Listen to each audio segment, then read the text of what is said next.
have been it. But it really was, for me, we went and traveled around the world to all the premieres and stuff, and I got to know the fans for the first time, you know? I mean, I actually got to interact with them, and it kind of solidified my decision, you know? And I felt like there were still a lot of areas that I felt like this franchise can go to. And the thing that I appreciate about this franchise and the studio is that they've never asked for just recycling the same thing over and over again. And by the virtue of that, like, I feel like this franchise has been able to grow and evolve and mature. I realize that a lot of the people that enter the franchise on the first Fast and Furious, they're 10 years older, 11 years older, you know? And then there's another group that enter the franchise and seeing, you know, the third one for the first time. And it felt like those two generations of Fast and Furious fans.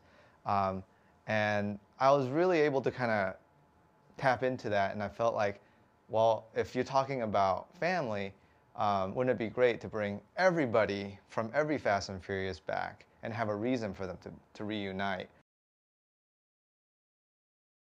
The action in this one is basically bigger than, I think, the last two combined. I mean, there's about 6 action pieces in this movie, not just car chases, but there's actually foot chases, there's a race. It's just jam-packed in there. And it wasn't done for that reason.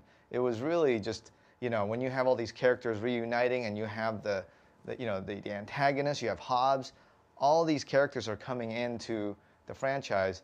I just felt like it's the best way to express who these characters are by putting them in action.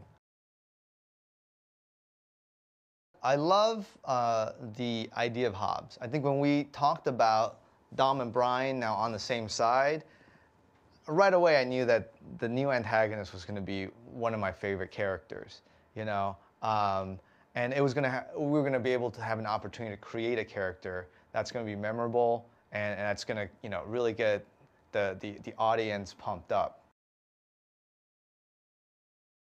Our characters their backs get pushed to the wall to a point where Dom now makes, you know, a declaration that he feels like their only way out is to do the craziest thing, which is to basically go into the heart of a police station, steal $100 million from the guy who is running Rio, and escape and have freedom and to be able to basically build new lives.